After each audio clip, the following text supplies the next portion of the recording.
Gracious Friday. We got Todd Frazier and Kip. Hey, now. That was a good combo right there. We got an infielder. I like it. I love it. This is a good infield right here. Very good. Very good infield. What position do you play? I play second base. I broadcast on the field. Oh, okay. Yeah. All right. Just making sure. Actually, do you know what I did? I did first base because I was lefty. So I did first base, and I was tall. Lefty. So I could handle I didn't know that. Yeah. You put do you everything at third, else Kip right-handed? at second. No, I right lefty. You're one of those? I right lefty. How do you I golf? bat righty. Yeah. I golf righty. I don't really golf, but if I did, I golf righty. So anyway, usually we have catchers. Today we're going infielders, so we'll see how that makes things a little different. Before we begin, super random. Someone was bringing this up to me. You know how expansion teams or teams that switch their names have to like do a bunch of checking for trademarks and all that stuff? Mm-hmm. You also have to check the websites. Do you know that the Rays don't have Rays.com? Stop it. They don't. It's a restaurant. And no, it's no code foul. You don't get any discount if you go to the restaurant, but it's a Seattle seafood restaurant, Kip. If there was a team that I was going to predict to not have their own team copyrighted website there, it might have been the Rays anyways. I thought it was going to be like the A's maybe. The A's would be my second guess, but yes. They've been around longer. They had the history a little bit more, but Rays true. So I mean, this place does weddings. It looks like a really cool boathouse here. I'll show it to Todd Frazier. It's a nice site because they probably get a ridiculous amount of site visits. Yeah, because sometimes if you type it in on Google, it actually goes to this instead of the Rays. Do we know what the Rays MLB site is? Is it TB Rays? Or? That's a good question. I mean, these are the kind of things that we need to investigate and figure out on the fly. So I'm putting in TampaBayRays.com. That took me in. Okay. Usually they try and get as many as they can, right? Like they try and buy out anything that they can. Like what if the team moves to Tampa? Does TampaRays.com work? Nope. It's actually telling me it's not a secure website. So before I get a virus and this whole show goes down, let's charge the damn mound. Charging the mound. All right, Kip, we got a little Blue Jays Guardians beef. Vladdy Jr. hit by a pitch. And was this the second in the series? This was the second in the series. So I was there. I was doing pre and post for this whole series. Listen, you're not happy when you get hit by the pitch. You're definitely not happy when you get hit twice and twice in the same series. So you saw the Jose one was kind of coming. Eye for an eye, retaliation. I think it was kind of expected. Ideally, you want it to be below the belt. You don't want to kind of go up near the wrist and the hands and all that stuff where something might be broken. You kind of want to send your message and move on. I think both sides are okay with messages being sent, the eye for the eye. But I like to keep it between the belt and the knee. I think that's where the meaty part is. That's where you can send the message and nobody gets hurt. Fair play, move on. Understood. I think we've had this question, not on this circumstance, but I remember Shohei got hit. And I was Dodgers a week ago. Yeah, a week ago. And I was like, I actually didn't mind the spot. It's not – I think he got hit up in this area here. I'm more like the middle back and lower. That's me because that is going to sting a little. What? Do you like getting hit or you want them to get hit there? No, well, if they're going to retaliate, like middle of the back lower for me, just because. I'm okay with that. Yeah, I'm just – listen, you get them in the leg, that's great, but, sometimes when you retaliate, you might skim off a piece and you're like, God, I didn't get it, Aim for that, like, ribs part of the back so when they turn, they get that thud, you know what I mean? But where the ball doesn't go past them. When the ball hits them and stops, you got them. So that's where you can do your most damage. That's where you'll send your biggest message. I think we all agree, though, get away from nothing above shoulders and get away from the hands. Yeah, and I think that was just kind of old school right there at the end of the day. I mean, two of their best players getting hit. I hope both of them are okay. Getting hit in the arm, that was it's scary because you don't know how to react. There's some guys, I think you played with a guy, I forget his name, with the Guardians at the time, shorter guy. What? Brandon Gear? Yeah, he would just stay in there and take it. Like, I always jumped out of the way when a ball came my way. It was incredible how he just like, oh, it's coming, boom. He didn't move. Enjoyed it. He was an extreme case. He was like good at it. He like knew how to get hit by the pitch. So, but he was also like a monster in the gym too. He had like 0% body fat, could take any of that.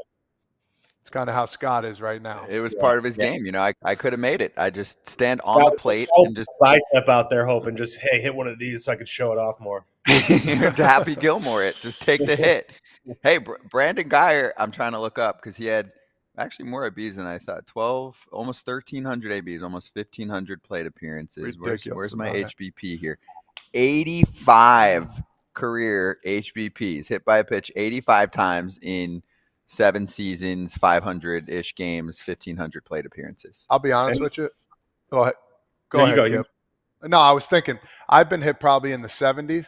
Yeah. And I can remember one instance where I was sitting slider, and Mike Pelfrey was pitching. He had that 2-seamer, and he threw over the top weird angle.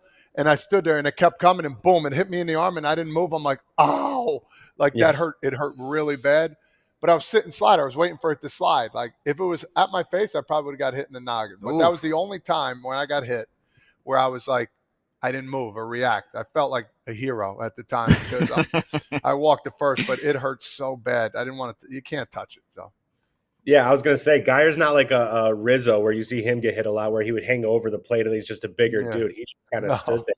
That was the way you just described that was when I was trying to see the ball travel on lefties, like left on left. Yeah. I'm like, I got to make sure this. So I'm coming in there and I was like, oh, this isn't a slider. This is a 2-seam coming right back up in my face. And a couple of times, just little chin music. Yeah. No doubt. But again, to button it up, I think honestly it was the perfect situation and scenario for a game. You hit your guy, here it comes left and right. Nobody got thrown out. I guess the warnings were valid, but I don't know. I felt like they squashed it right there. Perfect. That's baseball, and that's how the game should be played. And we both my only call out for fans, because we've talked about this a little bit, as the weather heats up, you get more of this. There are some fans, because I get to see the comments that are like, well, this one wasn't intentional. This one wasn't intentional. Okay.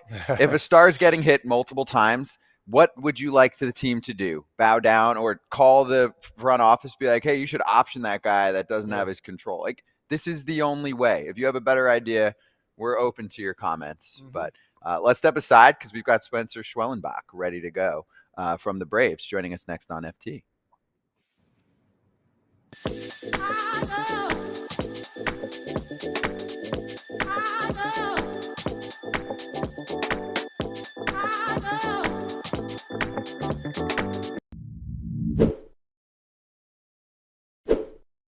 Well, if you're a normal human, you can't speak English to your pup.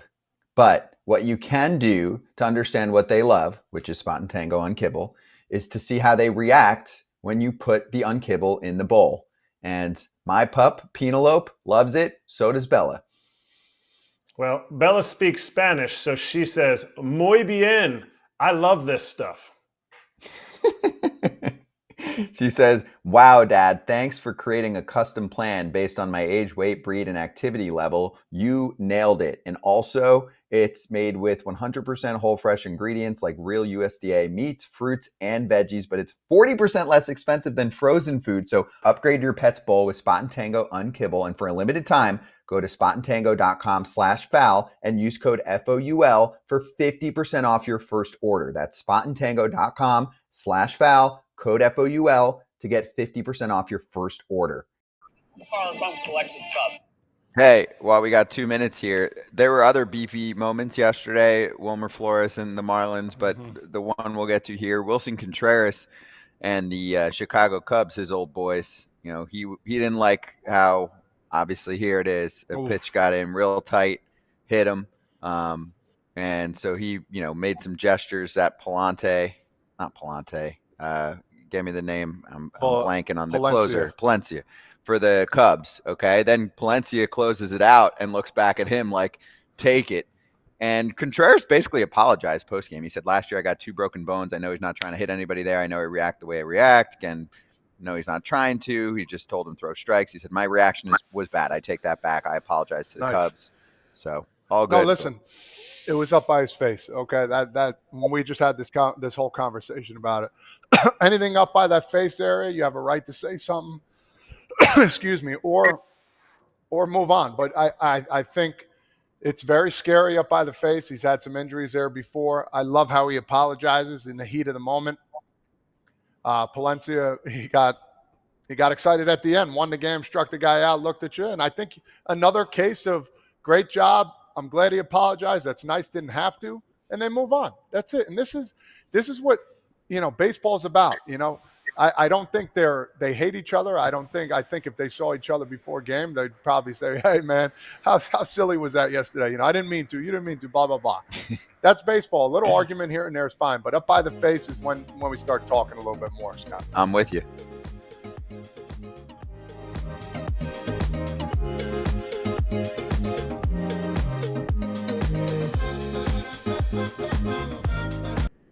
Hey, we've got Spencer Schwellenbach joining us from the Braves right now. I think second time. I think joined us last year on FT. So Spencer's back. Spencer, great to see you. How's your sophomore season going, man? It's going good. Thanks for having me on, guys. Yeah, of course. Now, I have to start here just because we're fresh off this series, and I'm from the area, so is Todd Father. Did you know that you're the nicest, most hated player for Mets fans? I did not know that. You know why, though. Yeah. Tell everyone, what do you got? What do you got on the Mets that you just absolutely carve them up? Man, I don't know. Just like pitching against good teams and like pitching against good players. So it's fun pitching against that team. I want to ask, yeah, that's funny. You think in New York, Queens, like you are one of the nicer guys. You don't talk smack, you just get after. You've been having a really good season. What do you attest that to? Is there like a mentor there? Guys that that are taking you by the wings. Like who's a guy right now that you talk to after a game, before a game, and try and get either that mental approach ready or that grind? Like, all right, this is what I need to do. Let's have a chat. Yeah, I mean, first guy that comes to mind is Chris Sale. I mean, he's done it for a long time at a really high level, and he's been through a lot of injuries. He's had a lot of success, and he's the guy that I go to with any questions, with any concerns. And then Spencer Strider has been a huge help. Having him back this year, just watching bullpens and picking his brain on certain things, and he knows a lot about the game, a lot about pitch design, pitch grips, how it should look. So just kind of leaning on those guys and trusting in the pitching coaches and the catchers, and trusting in myself as well. Did you tell Sale that it's okay to have just a little bit meat on those bones that might protect you when you lay out for a ball? Maybe an ounce of fat might give you a little cushion. Yeah. Was that old adage? You can't pull fat. I think he might need to start. He's scared he's going to lose the Gold Glove this year, so he's trying to make up for it by diving for balls. Now, he's on the IL now. Who have you thought? Because you got some great pitchers to pick from, and you kind of just hinted on it a little bit. So, who have you been learning the most from? Who have you been taking the most from on how to approach pitching this year in your second year round? Yeah, so just leaning on Rick Kranitz, pitching coach. He's old school, but there's a lot to learn with that. I grew up in today's game. You have a lot of metrics and TrackMan data, and sometimes you kind of overlook what it's like to actually pitch. And he's one of the best in the game at understanding swings, understanding certain counts, hitters, and he's helped me a lot with that. And then going on with other pitchers like Pierce Johnson's got one of the best curveballs I've ever seen. Just talking to him about different release points, and Grant Holmes, when you look at his slider, his curveball, he spins the ball with the best of them as well. So when I'm in going wrong with the slider, when the slider's not moving right, those are some of the guys that I talk to with that. I want to bring up a little bit. 10 games out of the NL East. It wasn't the start you guys wanted. Ronald Acuna has been absolutely dominant. You see this team making a run here, or do you see this team, trade deadline coming up? Do you hear anything about what's going on with the Braves? Do you think a trade or two, or how you feeling about the squad right now? I mean, we trust in each and every one of us. We know that we got a team that can get it done, and it's just a matter of time.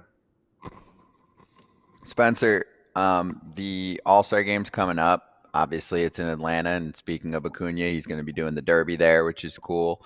I know most guys are going to be focusing on the season, but this is your sophomore season. How special would it be to get there? Because, probably for the rest of your career, you're not going to have another Atlanta All-Star hosting situation like this. Yeah, I mean, it would definitely be special. And it being in Atlanta, that'd be a really good one to be in. But like you said, I mean, we got a lot of games left before the All-Star break, and we're trying to win some games, get back to 500, get us set up to have a good second half. I want to switch gears here just for a second. Saw you from Saginaw, Michigan. Was hockey ever something big for you out there? Because I know in that Midwest area, there's some good hockey out there. Talk to me a little about, if not, what are some activities you like doing besides that? So I never competitively played hockey, but every winter the pond would freeze and me and all my friends would go out with the 2 nets and 10 of us would go play on the frozen pond. So that was a lot of fun. But both my parents were basketball players, so that was kind of during the same season. So I never got to play hockey. But other than that, I love every sport: pickleball, tennis, golf, basketball, football, soccer. Literally anything that has a ball or a puck or whatever, like playing. Hey, so let me take you back to the mound here for a moment. So you had your first complete game of your career. That was 3 weeks ago, June 11th. Where do you think we're at as you're a young pitcher here with the sport trying to let it eat a little bit more again with innings pitched? And I think a good example that we've been using the past week is a team in the other league, in the AL, the Rays, who are thriving right now. And they were the team kind of leading the charge at one point with openers, bullpen games, etc. Now they're top 3 in baseball in innings pitched from their starters. One other thing I wanted to throw out there is we had Skeens against Mizorowski the other day. Everyone's watching. The place sells out. So what can we do to highlight the starter more, and also from a younger level, right, or a lower level, allow starters to let it eat so they can do that up in the big leagues? Yeah, that's a good question. It's nice seeing starting pitchers go deep into games, and with how the game has kind of changed, we're chasing strikeouts or we're chasing swing and miss. So you see less of the 7, 8, 9 inning games. So, but for me, I just I try to go 15 innings or less per inning. It's kind of what the goal was in the minor leagues with the Braves. Like, we want to be 15 pitches or less, and that'll allow you to go deeper into games. And listen, I mean, pitchers are throwing harder than ever. They're chasing strikeouts. So I think that with how the game is going, we might not be seeing many complete games, but it's nice to definitely go deep into games. How did the Braves work it with you when you were in the minors? Because the Braves have done a nice job of getting some starting pitchers developed that weren't always the most highly touted, right? And then all of a sudden they come up to the bigs and they're like, this guy's ready to go and he can pitch deep into outings. They've done a better job than I would say most teams on that front. So, what was it like when you were talking to them in terms of the balance of, not overdoing it, but also for them to let you see how it is to work into a 6th, 7th inning? I doubt you went into an 8th in the minors. Did they let you go that deep? No. So my first year in 2023, I was coming off of Tommy John. So it was like a lot of 25 pitch outings and then 30 pitch outings. So they did it the right way with building me up. And I don't know if I got into the 7th inning that first year at all. I think they only went 6. But then the second year in 2024, I threw maybe into the 7th once or twice. And but they do a really good job with monitoring guys' arms. And I think they have a pretty strict pitch count of around 85 pitches. And they want to see guys that, can maintain their velo and command deep in games, and then they'll let you earn it after that. Besides your pitch count, then, from the difference between year 1 and year 2, what other differences can you talk about that you've noticed in the game? Because usually it's you come up, you might have success, hitters adjust to you, then you adjust back. So this game will always go back and forth a little bit. That's the cat and mouse of this game. But What are some of the other big adjustments or big differences you've seen now between year 1 and year 2? Yeah, so doing scouting report stuff, you got to understand that the teams are also doing a scouting report against you, but then you also want to pitch to your strengths. So it's kind of, like you said, a cat and mouse game where, it's in year 2, I've understood to read swings a little bit better. Last year was just like, okay, this pitch is supposed to work to this guy, and if it doesn't work, now what are you going to do? So understanding swings, understanding different locations and why they work, and also doing scouting reports and looking at not only hot and cold zones, but seeing what the swing looks like. If a guy's got a flat swing, or if a guy's trying to lift the ball, just stuff like that.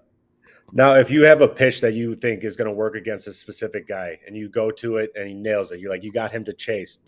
How often do you immediately go right back to that? Or do you know then you're like, okay, I know I've got this in my arsenal. I might save it for till 2 strikes, or that this works against him. And you can then pick and choose when you get it. Or it's like, hey, let's go with this one. It works. We're going to keep going until it doesn't. Yeah, I think there's a time and place to repeat the pitch. Depending if it's first at bat, second at bat, third at bat, you got to save some stuff for the third time through the lineup. So just understanding, even if there's guys on base too, it's also a different scenario there. So I've got 6 pitches, so it gives me more to work with too. That does help. Hey, yeah, and on that topic, I mean, it seems like guys are able to pick up pitches quicker nowadays. I'm sure some of that has to do with the tech and the advancement on the coaching front. How have you noticed that, whether it's in the minors and now up in the bigs, and guys that you pitch around, where all of a sudden everyone's showing up to spring training with a new pitch? And it's not just, obviously sometimes they're toying with it, but it's often actually converting into being used in the regular season, right? Like for me, I feel like I have to do a lot more homework going into a season as a broadcaster, being like, okay, what are all of his pitches now in his pitch usage? Where, maybe go 15 years back and it's like, oh, I know what he throws. It's the same thing his entire career. Yeah. I think with all the data that we have, if you see someone spinning their fastball at a certain, on a certain axis, that they can throw a seam shifted sinker, or they can throw a cutter. So it's like adding these pitches is easier than it sounds, because you're ultimately just throwing the pitch the same way, but with a different grip. And there's so many really intelligent people that know a lot about the game, a lot about grips, release points, and I think that guys are kind of working harder than ever in that aspect as well. Hey, Spencer, who on the Braves should we be talking more about? Obviously, we know a lot of the names that are signed up for lifetime deals, essentially. But who else should we be talking about this year that we're not talking enough about on a national level? Yeah, I think Drake Baldwin should be an all-star. He doesn't get enough credit. I think he came into the year. He started off slow. He was crushing the ball everywhere, and his average, his hitting stats, they just didn't, it didn't show that. And he stayed with it. Has been awesome in the clubhouse. He's been awesome to throw to, and I think not only should he be in the All-Star game, but he needs to be talked about a lot more. I like that. Well, tell us a little more about him. I don't know a lot about him. I haven't really seen him do many interviews. Like, he seems a little bit quiet and hidden. So what's he like? Yeah, he is a quiet guy. He's goofy. Always has a smile on his face. I threw to him a lot in minor leagues, and just to see how much better that he has gotten with receiving, blocking, pitch calling, reading swings. It's really fantastic to watch. Really good guy. Nice. Well, Spencer, dude, this was awesome, man. Really appreciate the time. Great to have you back on and to see you thriving again. So keep doing your thing, dude. All right. Thanks, guys. Thank you, Spencer. Appreciate you. That's Spencer Schwellenbach, Atlanta Braves. Also, hopefully we'll see him at the All-Star game coming up in a couple weeks.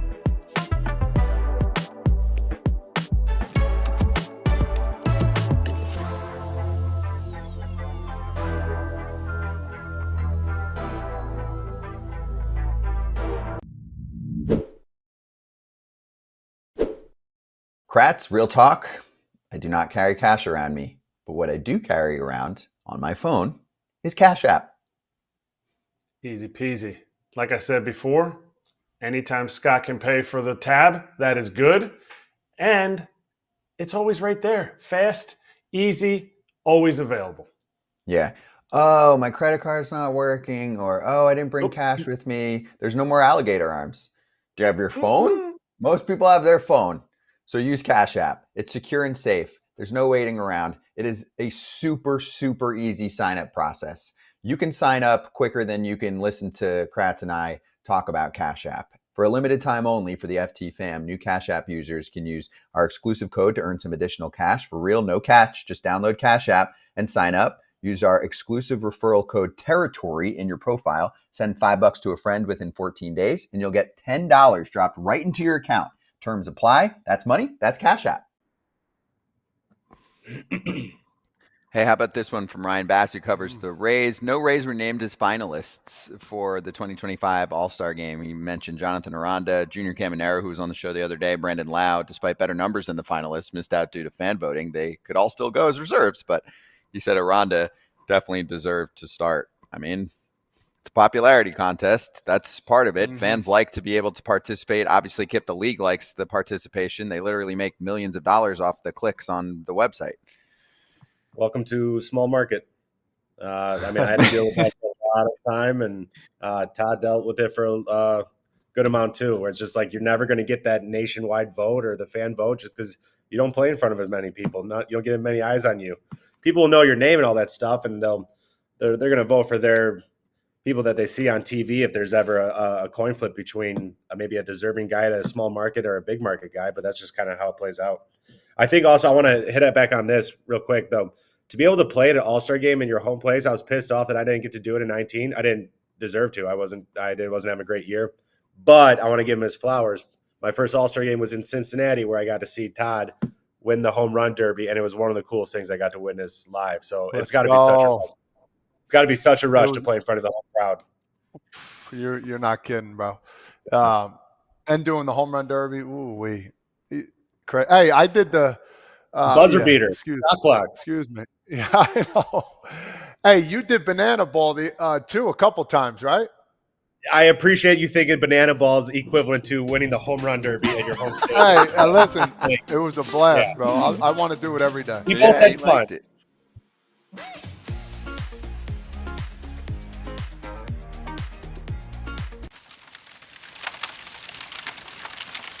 Hot corner time. All right, so this isn't fun news to cover, but it's also an awful, awful case that we have covered throughout the last, year and change. Wander Franco, who was a budding star with the Tampa Bay Rays, signed up to a monster contract, $200+ million, was convicted of a very, very serious crime in the Dominican Republic, sexually abusing a 14-year-old girl.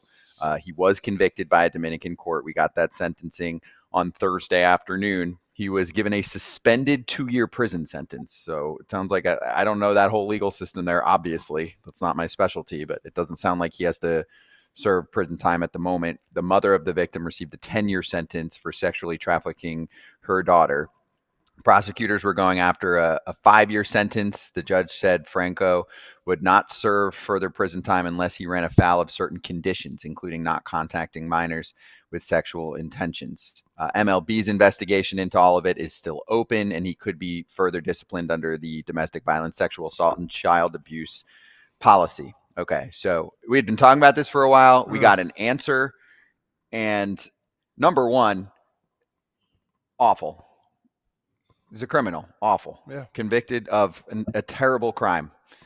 Number two, I don't care what MLB does. He's not playing again. Okay. I can say that with utmost confidence at this point, Kip. He's not going to play in the bigs anymore. He's probably not even going to be allowed in the country. So from a baseball perspective, which is very clearly secondary here, he's out of the sport.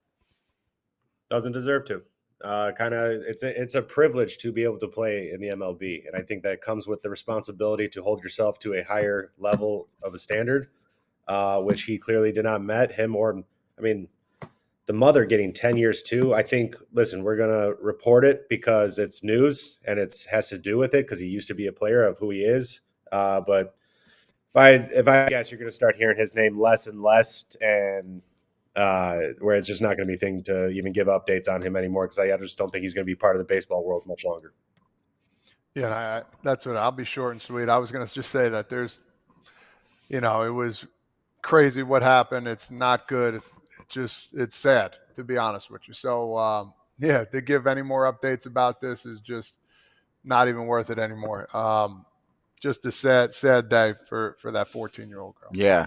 I agree. So Wander, if you go back a few years ago, signed 11 years, about $182 million with the Rays, and that deal could have maxed out at 12 years, 223.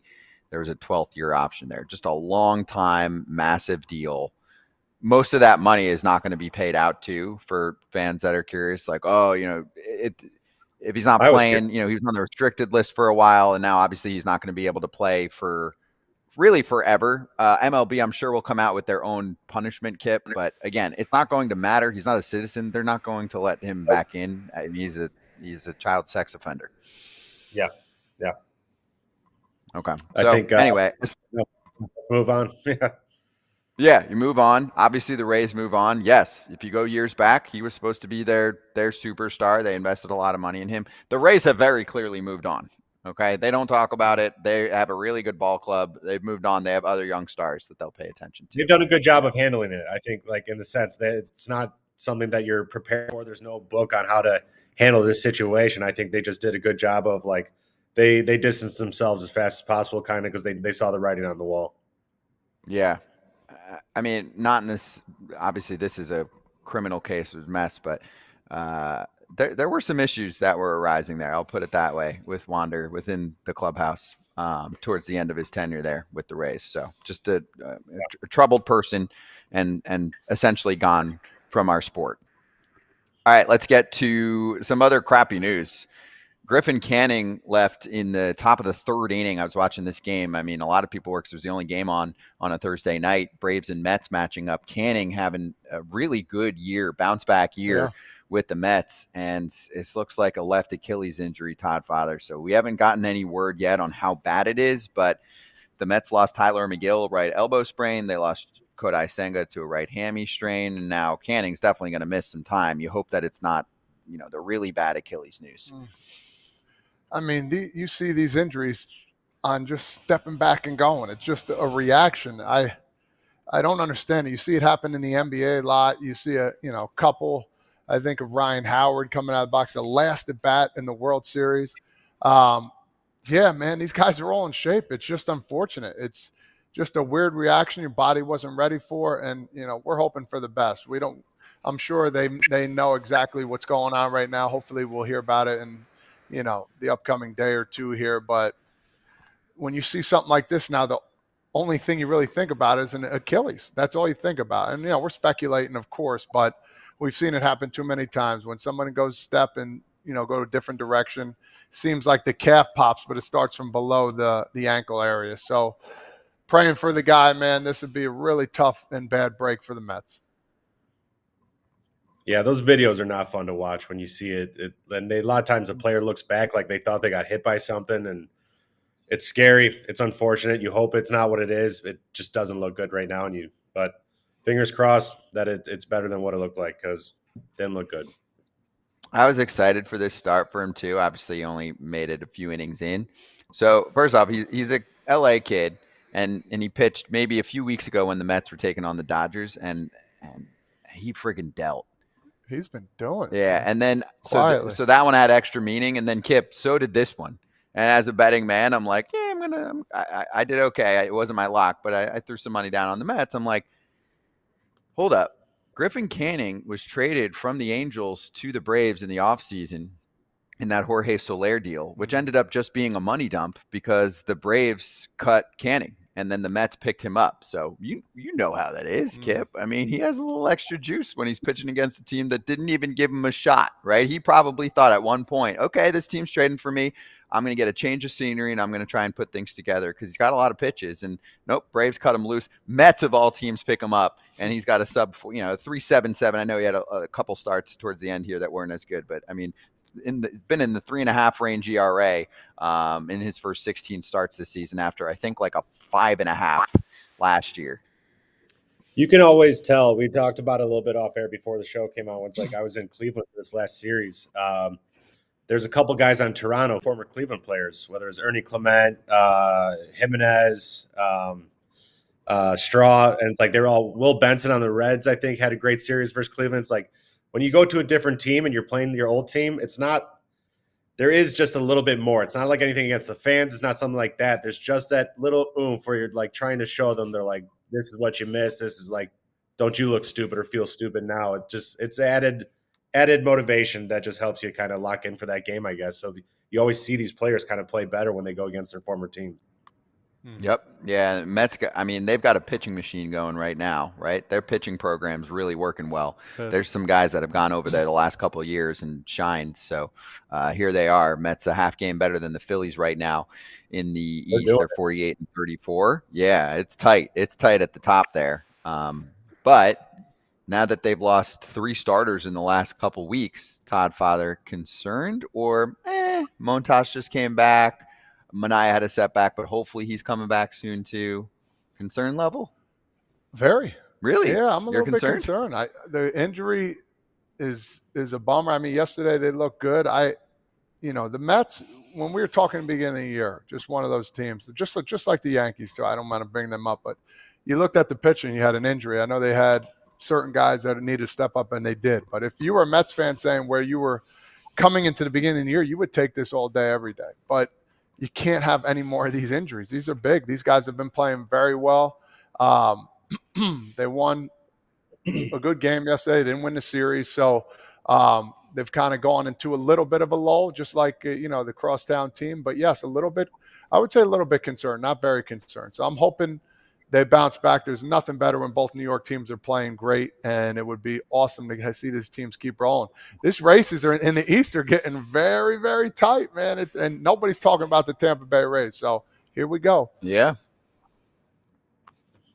You worried about the Mets, Kip? I mean, the thing for me is I don't think that lineup has fully hit its stride. I think now it's starting to, because Juan Soto's having a ridiculous June.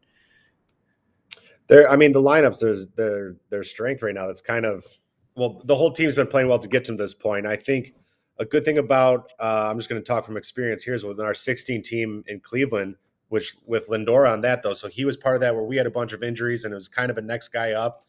So I think he's going to rely on that and tell this team like, hey, I don't care who goes down, next guy's up, fill in for it. I know it's a cliche, but it's just kind of, you accept the role and you get by and you hover until some of these guys come back, hopefully if they can, and until the bats kind of get even hotter than that. But they build out such a lead right now that they can afford the little lull in the year. But I mean, again, the season's so long, all these other teams are going to have them too.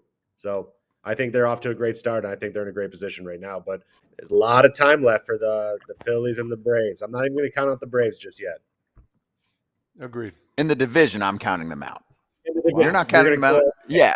Sure. They're 10 games back, 2 teams in front of them. I'm still not. It's that there's that many games in the season. It's literally that long of a season. It's too early. How many more months we got left? We got like 75-ish games left, and they have to make up 10 games on 2 teams.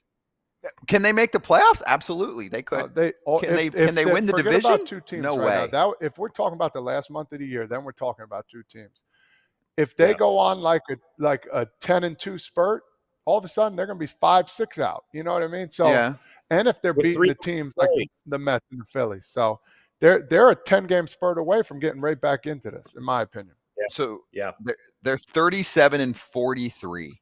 How many games do you think the division winner They're takes? at 80 games. You said 75. They got a half a year. Yeah, they got 80 games. We're at the midway mark. We're going to do our NL midseason grades later. But my point is, if you're winning the NL East, how many games are you winning? Ish, probably 95. 90s, yeah. And do the math on the record they have to put together to get to that number? I'm telling you right now, they can go on a run. Okay. Will they? Will they? I don't know. But you can't count this team out. They've been good for so long. Okay. Especially playing at home. The Mets play them in Atlanta. It's 3 games right there. Yeah. I'm just saying, wild card, I'm with you. Division, that's a tough battle. All right, one more bit of news, then we'll get to Ken Rosenthal coming up. Cal Raleigh for the home run derby. Big dumper. No catcher has ever won a home run derby. Pretty cool. What a great nickname. Right? Big dumper. And Kip, now he's a top 5 player in the sport. No catchers ever won the derby, did you say? Apparently not. Yeah. Wow. That's kind of interesting. I'm trying to think back of who, maybe like a Salvi or someone else, but who else would have been? Wow, I would have gone further back to like the steroid era and found a few notable names, but apparently none of them did. Pudge, Piazza, those kind of guys. Yeah. Nope. AJ's never won a derby? Kratz never won a derby? Kratz, he won an Amish derby there in Pennsylvania. That's about it. I mean, obviously, it's a stupid question, but he can win it, right? Sure. You think he could win one? Yeah. Sure. Absolutely.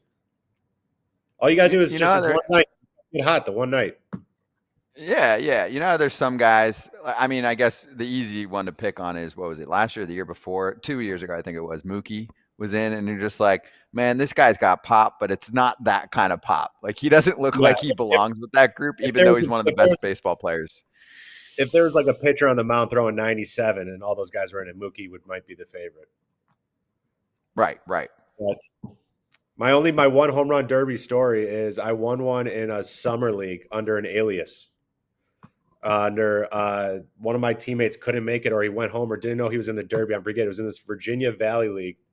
And I entered. I was there for the All-Star game that week, and entered it under his name just because I was on the same team and the only other teammate there. So I went to the jersey and ended up winning it. No way. So, like, people thought that you were. What was the guy's name? I was announced as Kevin Bishop. And like I even heard someone in the stands like I thought he was righty when I got up there. And ended up going on a tear. It was great. So much fun. And I mean, and then they called Kevin Bishop up and not you because they sent him $1 million check too. Kevin Bishop made $1 million on that derby. Yeah, right. Oh, that's crazy. That's funny. That's like a movie. You know, they did college. I know we got to go to break, but they did the $1 million the year after I was done. I won it. Of course, pistol. Yeah. Of course. Thanks, Tony Clark. Appreciate you, Don. Yeah, they're like, oh, this is great. Let's give $1 million to the winner. So Pete Alonso owes you a lot of dinners, but yes. Let's get to Ken Rosenthal. 2 minutes away here on FT.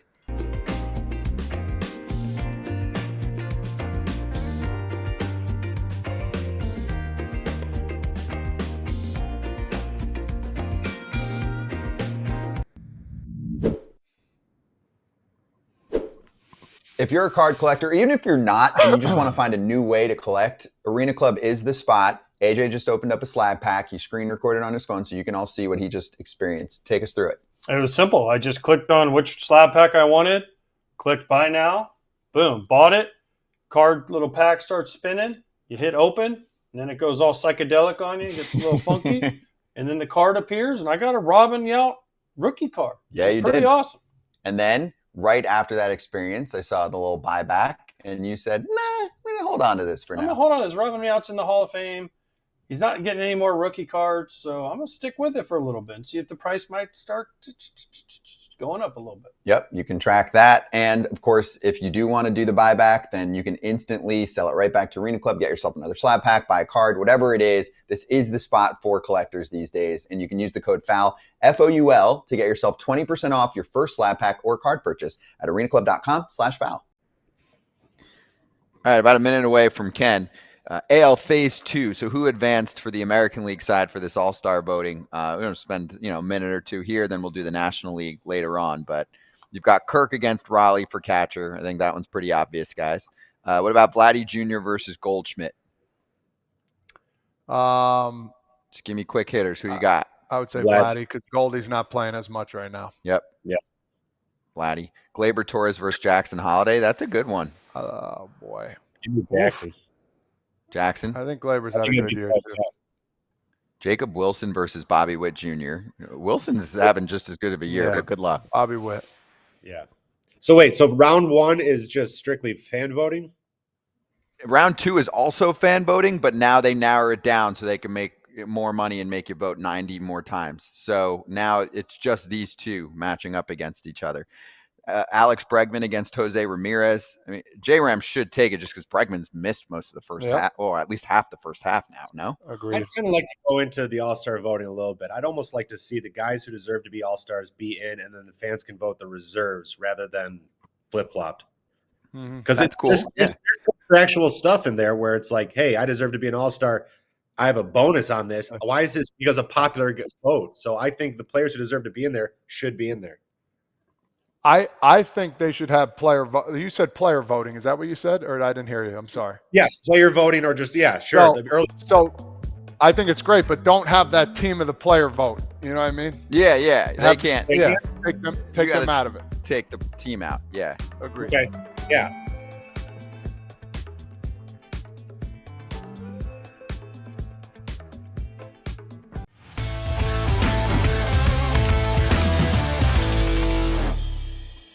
FT Senior Insider Ken Rosenthal with us. It's the Inside Scoop right now. Ken, I know we're still, a month away from the trade deadline. The questions are constant, as I'm sure you see the same. Do you feel like there'll be any activity over the next few weeks, or it's just going to be a super heavy within the next, the 3 days of the deadline is when all of the action is going to happen because teams won't throw in the towel? The latter, Scott, just what you said there, that teams will wait. And the draft comes into play here because that's right at the All-Star break, and teams are very heavy in preparation for the draft right now. Not that they can't do two things at once, but their focus is the draft. So that is another dynamic that leads to later movement. But the really overriding dynamic is the fact, just what you said, that there are so many teams that do not want to declare their intent, even amongst other clubs. They want to see what happens over the next couple of weeks because with expanded playoffs, with the extra wild card now, you get hot for 2 weeks, you're right back in this thing, unless you're the Colorado Rockies or the Marlins or Nashville, somebody like that. But that's the reality for a lot of disappointing clubs. They're thinking, okay, maybe we get hot here, and then it's a whole different picture. And maybe that doesn't happen, and then they're sellers. So I want to throw a theory out there, and it's based on recent history. The third wild card makes this, I guess, a less sexy trade deadline because you have more teams involved. But it also means that you can win at the margins and look back and be like, damn, I good thing I acquired this guy, on June 27th instead of on July 27th. Last year, the Marlins traded away Luis Arraez in May, right? They were like, we're good. We got the offer we want. So here's my question. Do you think some of the bottom feeders who don't have the best assets available should be very aggressive now? Because when we get closer to the deadline, some of those assets will not be as valuable. There'll be more competition with some teams that do punt. And also they can talk a team into how doing this now might get them an extra win or two and vault them into the playoffs. Scott, you're speaking too logically. And what you're saying makes absolute sense, that why not act now if you're a seller before the market becomes flooded with more players? Absolutely, that is the case. But the way deadlines work in all walks of life is that people wait until the end. And that is just the general nature of it. It changes the prices as you get closer to the end, and the desperation of certain clubs increases. So I'd still expect it to happen that way. But I'll give you an example here of what I'm talking about in the other way. Charlie Morton. Charlie Morton is suddenly pitching a lot better for the Baltimore Orioles. It's been about 5 or 6 starts now. He is probably going to get moved at the deadline. The Atlanta Braves are sitting here and they need a starting pitcher in the worst way. Why wouldn't the Braves and Orioles do this now? There's no reason. There's no logical reason why they wouldn't. Because if you're the Orioles, you'll have other players to trade at the deadline. You might want to stack this rather than having to do everything at once. And if you're the Braves, you have this immediate need. But all of that said, things generally don't work that way in the game. Sometimes they do, but generally speaking, everything goes down to the end. Talking about trades, Ken, this is going to be, I feel like coming up, it's going to be a little crazy because of the injuries. I want to talk about a team like the Diamondbacks. I mean, are they straight sellers right now? What do you think the direction they're going? And then we're going to stay in the West. How about the Padres? Talk a little about those two teams.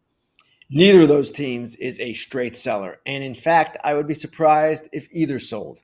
Now, the Diamondbacks, because of their injuries, and they've got so many, if they by July 31st are out of contention, and it's difficult to be out of contention with a third wild card in play, but if that's the case, yes, they're not going to be dumb about this. They'll go forward and they'll trade Gallen and Kelly and Suarez and Naylor, but I don't know that it's ever going to get to that point. And even if it does, they might simply trade a Suarez, make room for Jordan Lawler at third base, and kind of try to still compete. Mike Hazen, their general manager, has been adamant about this really since the day he took over. He doesn't like to lose. He doesn't like to rebuild. He is of the opposite view. He wants to win. And that's the way they've operated. So I would expect that even with all of their injuries, they're going to get Carroll back. They're not going to get some of these pitchers back, but they're still going to be going after it. AJ Preller in San Diego, the same. And that's a team that he intends to have compete for the rest of the season. There's a serious question about their rotation with Michael King not being back until after the All-Star break. Yu Darvish has yet to throw a pitch in the major leagues this season. But if they get one or both back, their pitching improves. If they get another bat in left field, which has been their bugaboo all year, they're better along those lines. And their bullpen has got to be a concern because I think it's tired right now. It's worn down a little bit. So all of that said, they're still in a really good position. They're still a really good team, and Preller is not going to give up. So he is going to look to add, and I would expect that he will.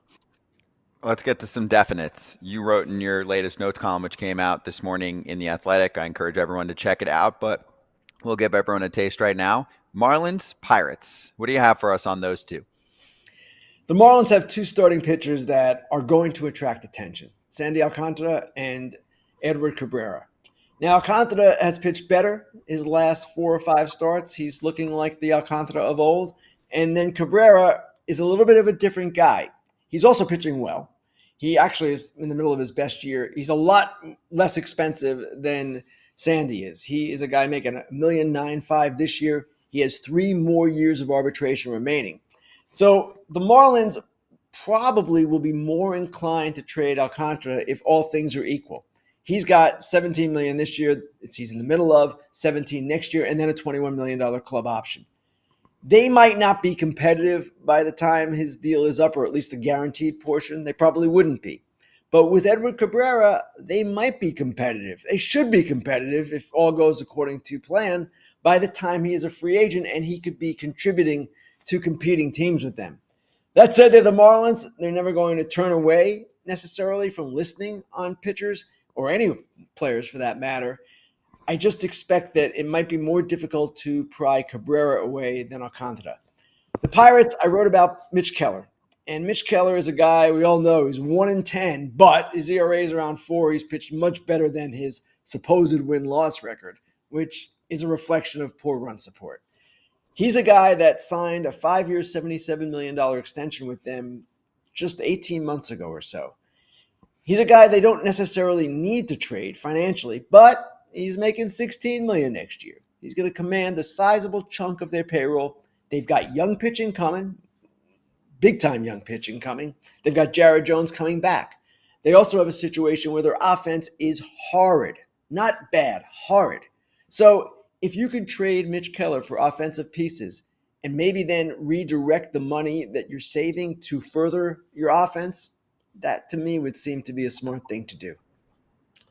Ken, I want to give you a chance to kind of talk about one of the teams you hinted on in your article, where if I would have told you right now, Team A is 3 games out and owns the second slot of a wild card. They own the second wild card, but you're talking that they might be trade partners. You talked about the Milwaukee Brewers might be trading Peralta, or they might be trading another one of their starters. What's the update with them? Because they've gone on a little run here and gotten closer and closed the gap to the Cubs. They have gone on a run, 6-1, I believe, in the last 7. Yeah. And this is a team that, Jason, you remember a couple of years ago, traded Josh Hader at the deadline in the middle of a pennant race. That deal ultimately proved to be a good one for them. It got them William Contreras and Payamps, the reliever. But at the time, it was quite disruptive. They missed the playoffs that year. So there was a lot that was negative about it, and they received a lot of blowback. They're kind of in a similar position as they are always every year, with looking at players who are growing more expensive and trying to decide if they fit or if they have alternatives that are cheaper and can be nearly as effective, if not as effective. Now, Peralta is relatively inexpensive. His salary is $8 million. They have an $8 million club option on him for next year.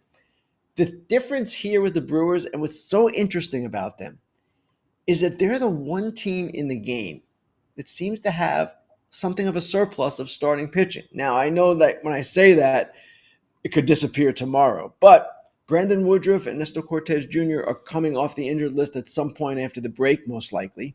They've got Tobias Myers, who was really good for them last year, and Logan Henderson in AAA, pitching well. And they've got 5 guys at the major league level doing decently in addition to all that. So could they trade a starter and maybe get some offensive help? It's probably something they could explore for sure. But would they trade Freddie Peralta in the middle of a pennant race? That I'm not so sure about, because their owner, Mark Attanasio, is sensitive to public perception. He remembers the blowback they got on the Hader trade, and I seriously doubt he wants to experience that again. Yeah, I'm with you. Not worth it. Freddie is really well liked there too. He's just great energy, great smile, all of that. Remember, they traded Aaron Savali already too. I mean, he hasn't been great this year, but they were like, "Whoop! Here comes the Miz. You're out of here." All right, I want to take us to the Mets. So I'm going to let everyone in on some foul territory behind the scenes. I help run the podcast department, and usually we'll put a check box if it's explicit content, and Ken doesn't curse on fair territory. But there was one episode the other day, Ken, where it was the closest I ever got to having to decide if I had to click that box when we were publishing it. He said something along the lines of, "It's Juan freaking Soto. He's fine," right? So I'll let you elaborate on how everyone has stopped talking about Soto's slow start and if he's worth the money, including the New York radio scene. I did say Juan freaking Soto, and that is the closest I will come to cursing on the show, I hope. And it's so interesting to me, even when he was struggling, he wasn't that bad. And there was all that noise around him, how he really wanted to play for the Yankees and not the Mets, and he was depressed. Well, if he's really that depressed, I don't think he'd be playing the way he is now. He's playing at an extremely high level. There's some numbers that will show you that. Home runs in June, he's right there with Cal Raleigh and Eugenio Suarez. He's been everything the Mets could have hoped for. Now, they've got other problems, of course, on the pitching end. But Soto, in addition to all that, is even stealing bases. So he is doing Juan Soto things. He had that amazing 2-homer game the other night. Not so amazing for him, but it was the 27th of his career. It's the most ever before turning 27 by any player in Major League history. He's going to make a lot of history. And if he's so miserable, boy, he plays out pretty well when he's pretty down and out. Last question here, Ken. Let's go down south to the Texas Rangers. You wrote in your article about the nightmare they're having on offense at home. Can you elaborate on that a little bit? And, usually that home cooking's pretty good, but for the Rangers, it's been pretty tough. It's not a nightmare, Todd, as far as winning games. Their record at home is 24-16, I believe. They go back home tonight against Seattle. The problem that they're having is offensively at home, and it's a problem that is affecting everyone. Globe Life Field, for whatever reason, the last 2 years has turned into a hitter's nightmare and a pitcher's paradise. And what I wrote about is that the Rangers cannot figure out why this is. In 23, it was one of the best hitting parks, and they won the World Series that year. And all of a sudden now, it's an amazing pitcher's park. It doesn't really seem to add up, and the Rangers are trying to figure it out. They have that good record at home because their ERA at home is crazy good. And obviously, when you have something that hurts the hitters, it benefits the pitchers, and the Rangers are living that. But it's just interesting that they're having such offensive struggles, home and road. You wonder if somehow this is carrying over. Once you get out of that park, then you go somewhere else. I don't know. No one knows the answer to that. But the point of the item in the column was just that this is happening, that this park, which was a hitter's park 2 years ago, is suddenly an extreme pitcher's park. And again, the Rangers are perplexed by the whole thing. Yeah, I'm perplexed by their season. I mean, that's the thing is this team is pitching their freaking heart out, but they can't score. So look, I said freaking. That's word of the week. Ken, thank you very much. What game Saturday? What do you got? I got Phillies at Braves. Gotcha. All right. We'll see you Saturday then. We'll be watching. Thanks, Ken. Thanks, Ken. Thanks, guys. Fair territory also.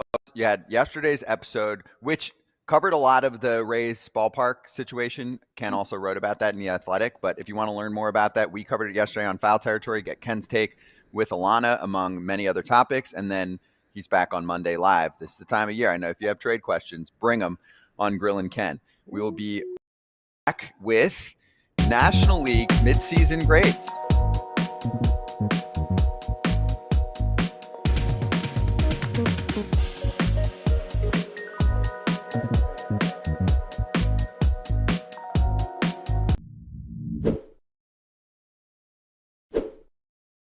People liked this last time, so we're going to do it again. Read one of the fantastic, unique, creative recipes, dishes on HelloFresh. Creamy Alfredo truffle cavatappi pasta? Cavatappi, maybe? But I'll just go with the Indian-inspired chicken paired with turmeric rice. That sounds awesome. Everything about this is delicious, fresh, comes in a little bag, and I like to cook, so I like to chop up the ingredients. I like to throw stuff in the pan, mix it up. It makes me feel like I'm doing something, Scott, and they always come out amazing. Yes, you can be a star at home with America's #1 meal kit. Make your summer enjoyable and delicious by signing up for HelloFresh at HelloFresh.com/FT10FM and get 10 free meals with a free item for life. That's HelloFresh.com/FT10FM for 10 free meals and a free item in every box. 1 per box with an active subscription. Free meals are applied as a discount on the first box. New subscribers only. Varies by plan. All right, I want to keep doing this. This is fun. So the American League voting that's going on right now. Next one, then we'll get to NL. Yeah. DH, Ryan O'Hearn or Ben Rice made it as a finalist. He's fighting for playing time right now, Todd Father. Yeah, I'm biased. He's hit the ball very hard this whole year. He's been a stud. I'm going Ben Rice here. He deserves it. I know, but he's fighting for it. But when he's in, he's really good. Hey, O'Hearn might get traded. O'Hearn's got a 150 OPS plus with the Orioles. He's going to be a free agent. Rice is at 125. Right? Average is 100. He's having a year. And also, he was on our show, Kip, and thanked Craig Breslow for trading Rafael Devers away to open up the slot. Sometimes all you need is – I'm not going to comment on that too much, but sometimes all you need is just to get your name in that lineup to get going. And I think him and Ben Rice are both taking advantages of that. Every time they get the chance to be in that lineup, they're making damage. Mm-hmm. All right, and then last one that we didn't get to from the American League, Judge was voted in as a starter. So here's the other 2. So 4 for 2 spots. Riley Green, Javi Baez, Mike Trout, Stephen Kwan. Oh, boy, I'm going. No answers on this one. This is a tough one here, bro, because Trout's hurt. He's been hurt. His average isn't there. Just call a spade a spade. You could put Trout in, and then you get to replace him. So we get to pick 2 spots with the other 3. I'm going to go with my Cleveland Baez. I'm going to take Kwan. But can we tip the cap? Can we tip the cap to Javi Baez? I might go Riley too, but can we tip the cap to him for like going out and playing center and kind of reviving his career a little bit? Yeah, I agree. Yeah, I'm tipping it right now.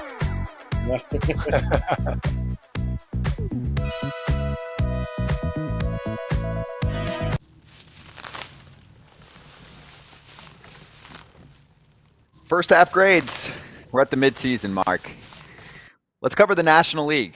We did the American League already, and if you want to check that out, you know where to find it on our YouTube channel. But for the National League grades, we'll go from the A's down to the Fs. So let's start with who received an A. And what I want you guys to do is just either give some praise or disagree, agree, whatever you want. Slice through these grades, which were put together by CBS Sports in an article.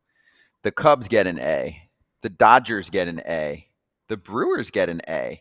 The Phillies grab an A. The San Francisco Giants get an A. They were very, very gracious with their A's. And then there's 1 A- to the New York Mets. Anything you definitely like or don't like there? I mean, I got the standings up in front of me that I'm looking at too, just to kind of go off with. That kind of seems pretty straightforward. Really? great. Like Milwaukee gets an A? I don't know. I mean, I might move they're the Mets up good, to but like, what? I might move the Mets up to a straight A. They got the 10-game I would agree lead. with that. They got some injuries. There should be no minus on that one. I think Milwaukee, maybe you switch those. Maybe you get the minus on the Milwaukee side then. Yeah. Is that where you're going with that one, Scotty? Yeah, like I thought Milwaukee was going to be good, and they are good, but they're not blowing the National League Central away. And I know the Cubs obviously have been playing ball. So for me, I would put them more in the B range. I know your boy Murph, your old coach, Pat Murphy, would put them in the B range. He's been a little grumpier with the boys this year. He's expecting more after his first year went so swimmingly. Maybe I'm being hard on the Brewers. I thought I picked the Brewers to win the division. Obviously, the Cubs have been a juggernaut. I didn't see Pete Crow Armstrong coming. I thought those two would be going at it for the division. So I think for the Brewers, based on what they've done for years, roster didn't change that much. That's a B for me in terms of their first half. I don't hate it. Okay.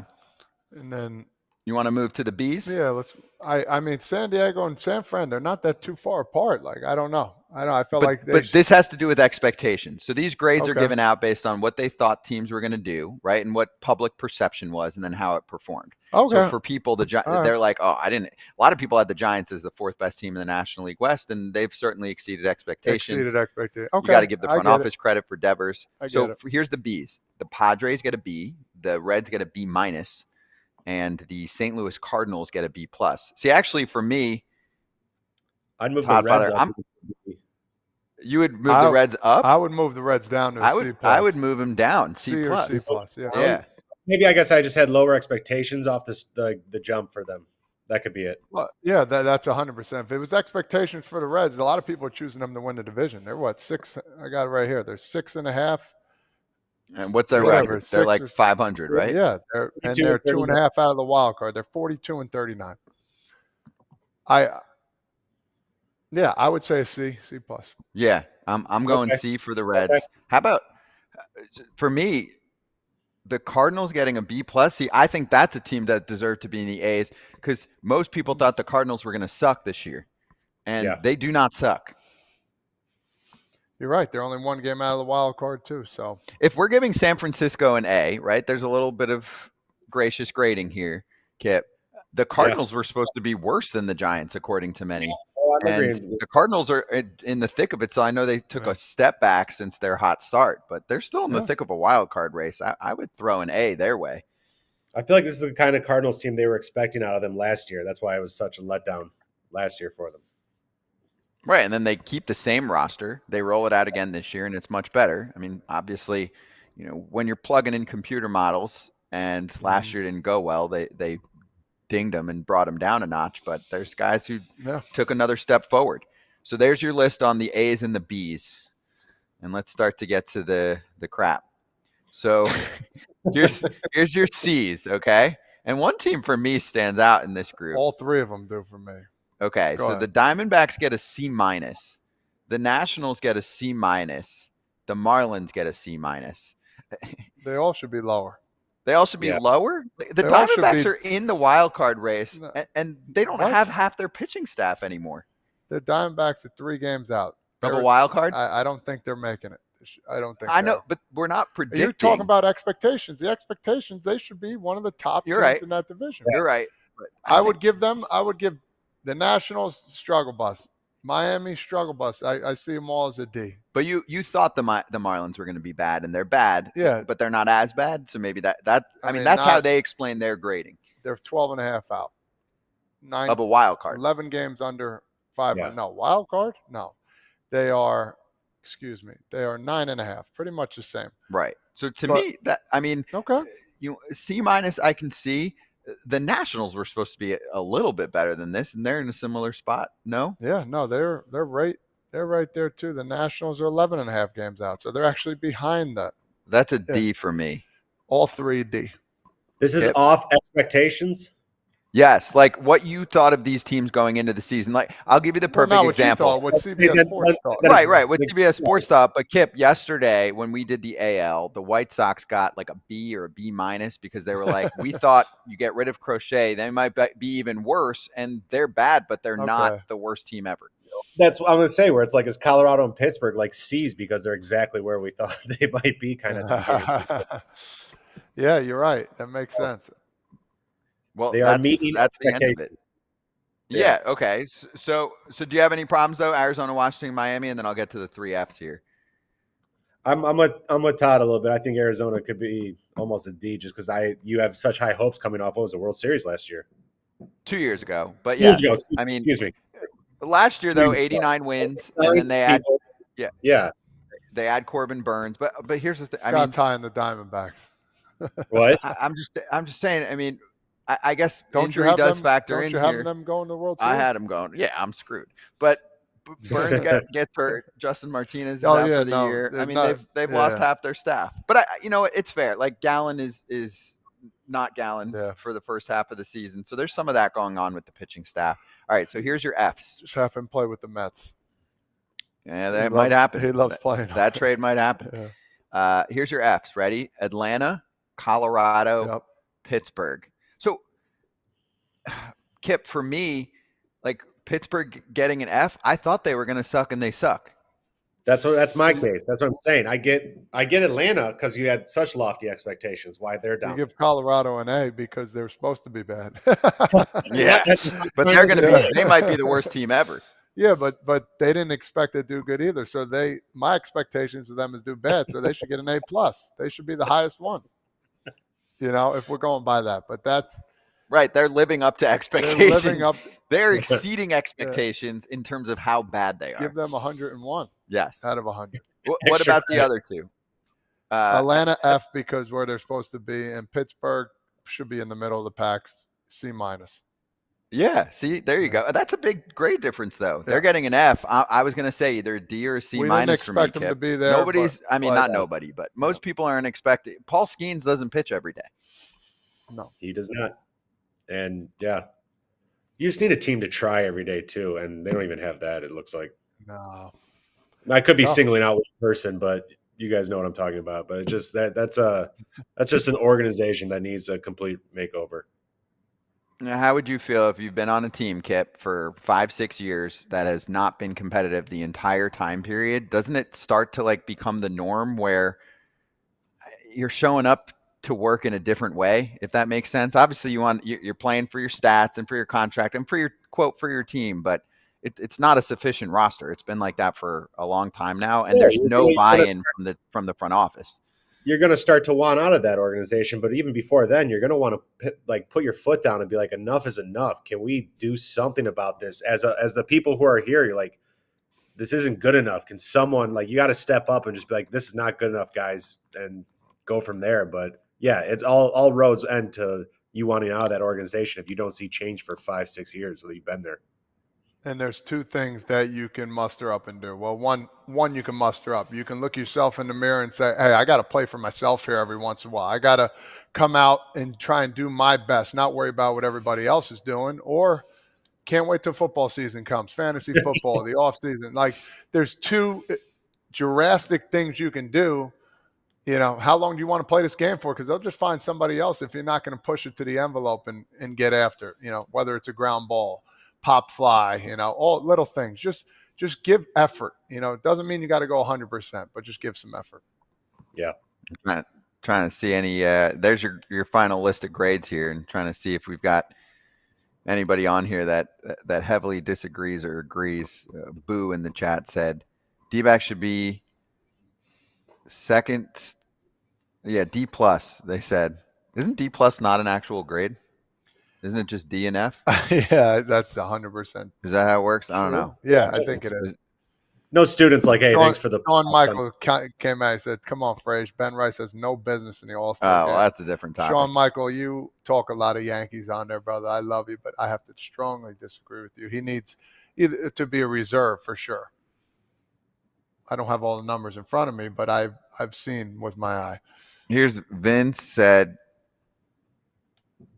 Cards, 7 games over 500. Elite, no, but def, not the 2023 cards, or 24 is probably what he means. So yeah, I'm with you there. I think they deserve an A. I'm big on that one.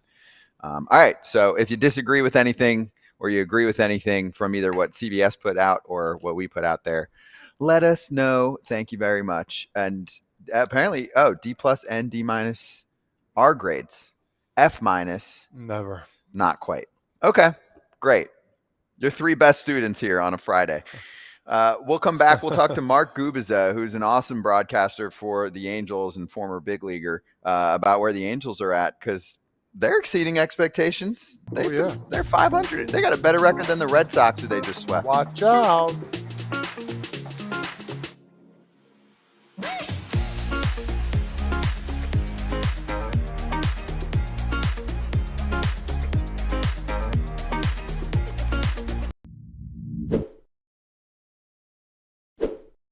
FT fam, did you know that Huel has sold over 500 million meals around the world, and now it is your turn to try it while I drink it. Drink up, Scott, so I can discuss Huel and how I love it. I had some for breakfast this morning. I like to drink it post-workout because of the protein included in it. It always tastes delicious, whether it's strawberry, banana, chocolate, vanilla, whatever the flavor is. It tastes like a dessert, honestly. It should not taste as good as it does. I agree. New customers get 15% off plus a free gift at Huel.com when you use the FT code. That is FOUL, F-O-U-L, at Huel.com/FOUL. Don't miss out. Try Huel today for a perfectly balanced meal. If you miss a meal, if you're looking for a little protein boost, you just saw me drinking the Black Edition ready to drink.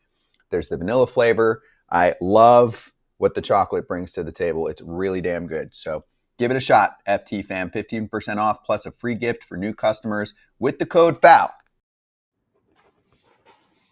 National League All-Star finalists. Let's do pick 'em. Holla. You guys ready? Catcher, Will Smith or Carson Kelly? Smith. First base, Freddie Freeman or Pete Alonso? We've had this battle a few weeks ago. Remember? It's tough for me, man. I love both of them, but I might go Pete. Can't go wrong with either. I'm with you on that one too as well. I think, I put everything in consideration. New guy Soto coming over. How you going to step up? Contract talks, this blah blah, and he's coming out and he's banging. Yeah, he's got significantly better offensive stats now since a few weeks ago. Yep. So I'm with you. I'm in. Ketel Marte versus Tommy Edman for second base. Ketel, he missed a month, but for me, man, he finished top 3 in MVP and all that last year. I guess Edman had a pretty damn special year. Yeah, there's cases there. Oof. What do you got? I think I'm sticking with Tommy. I think I am too. We're on the same page so far. Shortstop, Lindor or Betts? I got to go with my boy Lindor. Yeah, it's not close this year, too, numbers-wise with those two. Lindor's got much better offensive and defensive stats. Manny Machado or Max Muncy for third base? Oh, Manny here. Yep. Ohtani's already in as DH. Last one. We'll do it. We'll save it for slap for the outfielders. Okay. We don't have time. 20 seconds, but good job. Good quick hitters. Making people happy.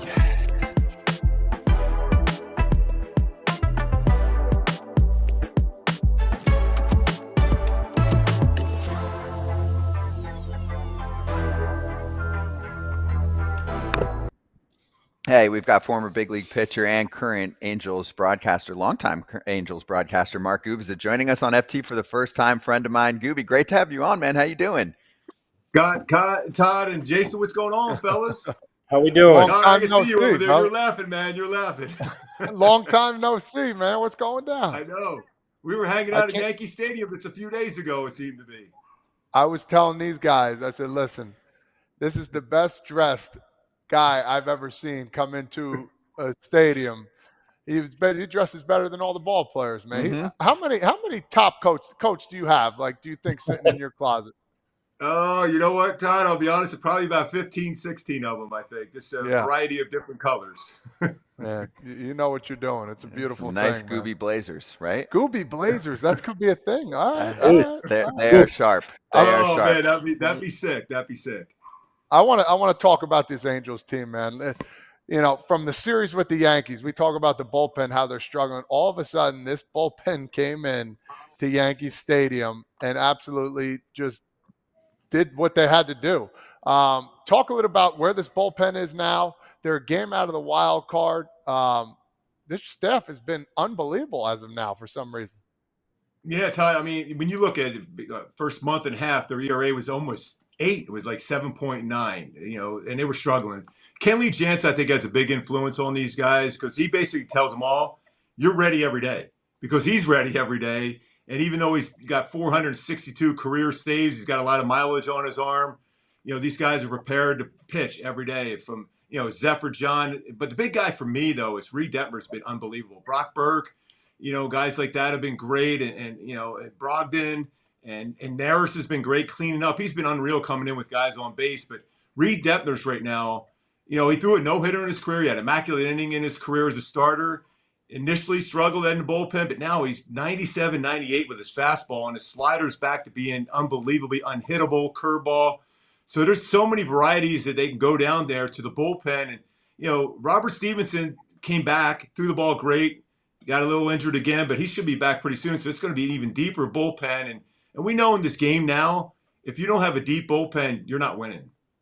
That's right. Yeah, and there's stuff. They've got stuff in this bullpen, more than they've probably had in a minute. I watch a lot of Angels games, obviously listen to Gooby. So my question, I want to double down on Detmers because this is a unique career path. He's had ups and downs, former first-round pick. You can probably pinpoint this better than I can. There was an outing where he gave up the game. I think it was his first back-to-back ever in his pro career. How much has he changed from then to now as a former pitcher, and how he had to figure out how to recover like that? He was doing all of this on the fly, right? Yeah, Scott, that's a great question. And I remember talking to him after that. It was like 2 games in a row in which came in tie games and didn't do well. I mean, I would be putting it mildly. And I saw it on his face. I said, "How you doing, Dad?" And he goes, "I'm doing good." And I was like, wow, that's pretty good to see, because and relievers, like, you're on the PGA Tour. If you miss a putt, you better go right back out there and make the next putt. Or if you're in the NFL and you're a kicker, you miss a field goal, you have no time to worry about things. You got to go back and kick that field goal again. I think what the bullpen has done to him, because as a starter, we always knew his stuff was great, but he did too much thinking. And I know that doesn't sound right. You're thinking too much out there. But out of the bullpen now, he literally gets the call and he's ready to throw as hard as he can, and doesn't worry about who's in the batter's box. It could be anybody in the batter's box, and he feels he can get him out. So I think in the end, it's going to help him when he gets. I think he'll be in this role, I think, the whole season. If as shocking as that sounds, because I think he's going to be a dominant starter. I think this role this year is going to be perfect for him for when we go into the future. I think he'll be back in the rotation. I think it's going to help him have that mentality of, you can't go out there and just kind of coast your way through the first inning or so of a game. It could cost you the ball game. You got to be in attack mode right away. And I think the bullpen usage for him is going to help him in the future as a starter. Okay, so I want to get to the core here. Neto, let's go to Zach Neto. First off, is he okay? And then I also wanted to ask you about the little back and forth that he had with Hunter Brown the other day. To try and be a neutral observer, where do you stand there as a guy who calls Angels games, but you're a former pitcher, and Hunter Brown's like, dude, get out of the way? Yeah, I love Zach Neto. I love the way he plays, the energy he plays. Yeah, by the way, the MRI showed no structural damage. I wouldn't be surprised to see him in there, whether it's tonight or tomorrow. Certainly within the next couple of days back in there. He's so valuable to this team. Defensively, he's one of the best shortstops in the game, and offensively. Now, going to the subject of Hunter Brown. By the way, he's one of my all-time favorite pitchers already. When he has about 2 days in the big leagues, I love the way he goes out and competes. And between him and Skubal, remember, Skubal and Neto had a little thing too also, where Neto had a home run off him, then Skubal got him out, and they kind of exchanged some words. I hate to take that away from either the pitcher or the hitter. I mean, I know he's right on top of the plate, and to get him out, you're going to have to pitch him inside, and he's going to get hit with a pitch. But I think because that one got him right in the hand, it's the second time Hunter Brown has hit him already in both their young careers, that he felt that he wasn't real happy about it. But, I'm always for a pitcher, and I know I'm talking with a couple hitters here. They probably hate me too, but I like a guy that pitches inside effectively. And Hunter Brown, since he went to that sinker, he's been one of the best pitchers in the game. And when you throw a sinker, if you drop your wrist at all, you're going to run that ball in on right-handed batters. It's a chance you're going to hit them. But when you're on top of the plate, you got to expect that pitchers are going to try to run it in on you. I think he'll learn from that eventually. But it was fun watching those two guys go at it because, hey, Christian Moore, who just came up to the big leagues, he was out there helping his teammate out immediately. So that's what I'm seeing from this team right now. They're kind of taking the personality of Ron Washington, although he's not with the team right now, but he has that mentality of we're fighting every single day. And even when they've been behind in games, they immediately come back, which is good to see. Last year and the year before that wasn't the case.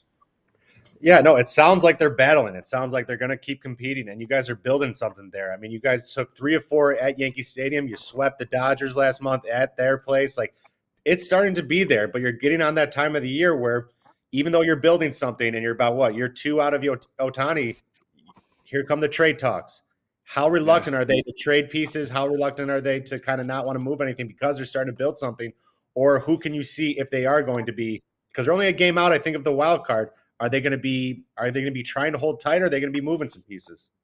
Great question, Jason. By the way, been a big fan of your career too, man. I always love the way you played. Hey, they were rumored to be getting you in a trade a few years ago when you were still playing with Cleveland. Believe me, I heard those rumors. I was like, get him, because he's a great player. I would have liked one weather. Yeah, yeah. But it's interesting because when you look at what's coming up in the month of July. They go on this next road trip. They go to Atlanta. They go to Toronto. They come home. They play Texas. They play Arizona. Open up the second half in Philly against the Mets, and they come home again against the Rangers. So it's a difficult month of July, and they got Seattle in there too. Yeah. They played well. You mentioned the teams they played well against. They went to Dodger Stadium, swept them. They almost, they went 3 or 4 in Yankee Stadium.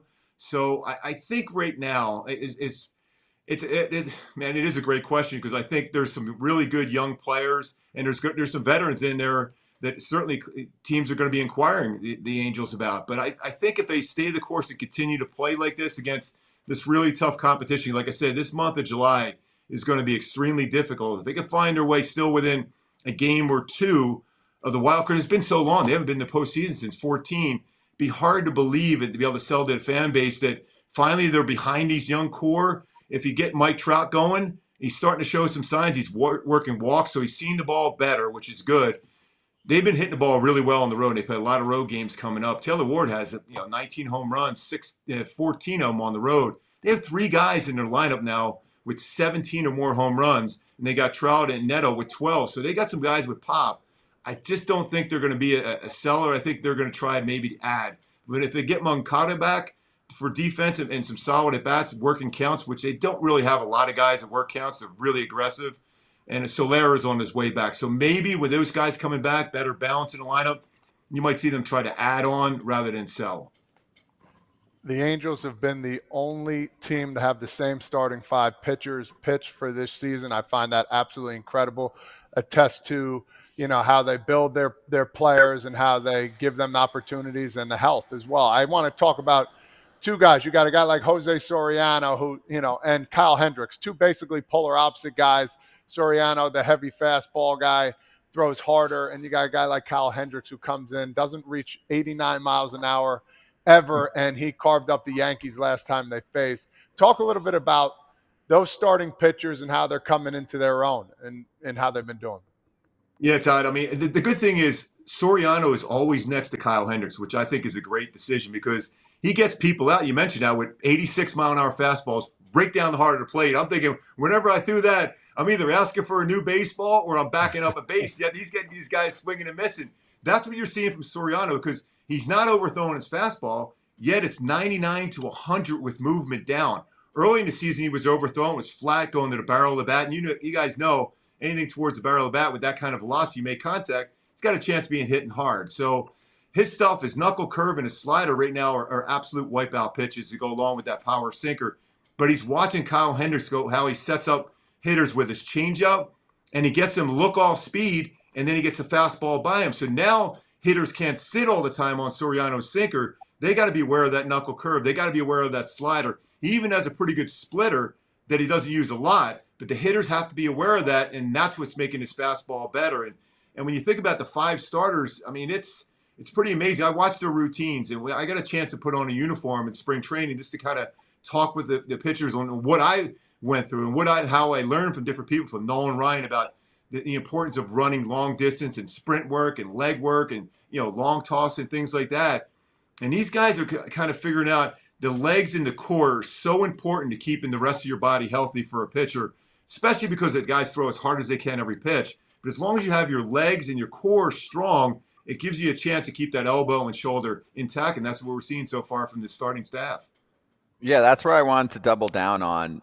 Obviously, pitching injuries are insane in our sport at this point. So, do you think there's anything that other organizations can take from the philosophical approach of the Angels? And hey, I'm going to be real here. Angels have been a disappointing team for a while. They haven't been the best team at developing pitchers, but to point to the durability factor is impressive. And I know many teams, Gooby, are going to look at a pitcher and go, well, we're going to maximize the hell out of him. And if he gets hurt, oh, well, we'll move on to the next guy. But, we're as a show really trying to talk through how we can get more of the marquee matchups, starters going deep into outings. And this is a perfect week to ask about it because we have Skeens matching up against Mizraski, and it takes over the sport for a day. And we are missing that. We need more of that. And the way to do it is to actually have healthy starters who go deep into outings. Yeah, you're exactly right on that, Scott. Yeah, this team has not developed pitchers, and I'm not going to say otherwise. That's true. I mean, they haven't. They've developed position players over the years, but just watching what they've done, with Perry Manassi, what he's done with as far as their core, as far as their pitching staff, even in the minor leagues, a lot of guys that throw hard, but a lot of guys they feel that will take the baseball. That's part of their mentality, is taking the baseball every 5 days as far as the starting pitching. And the more you have that mindset, the more I think you're going to learn how to pitch. And the philosophy is it's okay to get it out on 1 or 2 pitches. I mean, we see so often we have so many pitches, and their stuff is amazing, from the velocity to spin, that it's difficult sometimes not to throw 4 or 5 pitches every single batter because there's a lot of swing and misses. So the philosophy is going out and attack. And when you get a chance, when you get 2 strikes, go for that punch out. Or if there's a guy in scoring position at third base, less than 2 outs, yes, go for the punch out. But I think the philosophy now is it's okay to get a quick out. That's why you have defenders out there behind you. And that's one of the thing I've always been, kind of always scratching my head. We have so many great athletes in the game right now, especially defensively.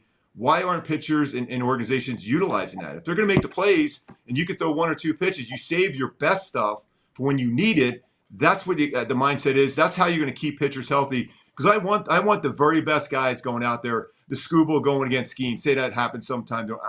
As a fan, I'm watching it. Yeah, we all love offense. We love the power. We love the home run. We love the defensive plays. But when you have 2 guys, it's like going to the OK Corral. It's like Doc Holliday going against Johnny Ringo. We want guys going at it there on the pitching side. And I think if you can keep them on the field, fans will love that just as much as the home run ball.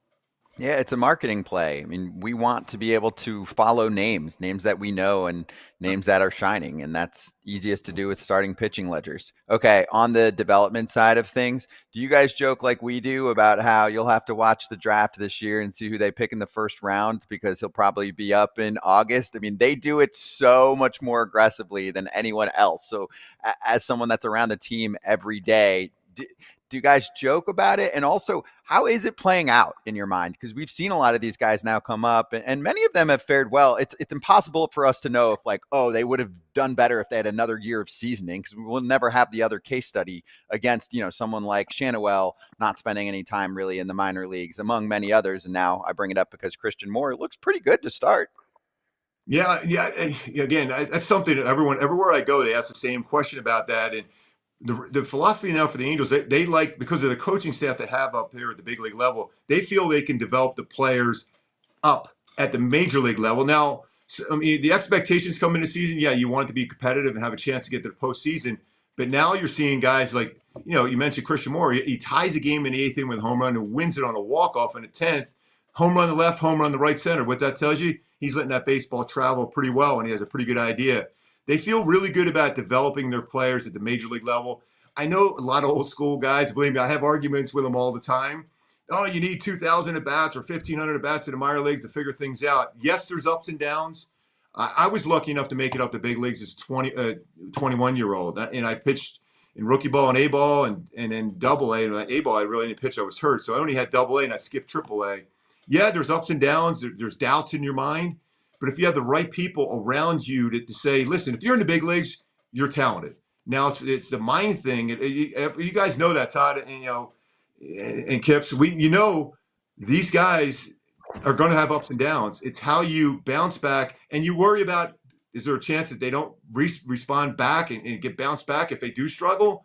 Yeah, you worry about that. But I think these guys have proven, from the Netos, the Shawnawells, and Hoppies, and even Joe Adell, when you think about it, who's hit 10 home runs in this month of June alone. There was a lot of ups and downs with Joe. He's seen the ball well now, and he's hitting the ball.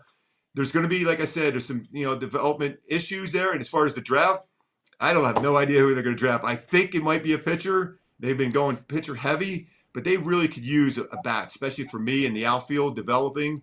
If that's a possibility, that might happen for the Angels, but it wouldn't surprise me at all. We always joke around. He goes, "Oh, he's drafted tomorrow. He'll be here the next day."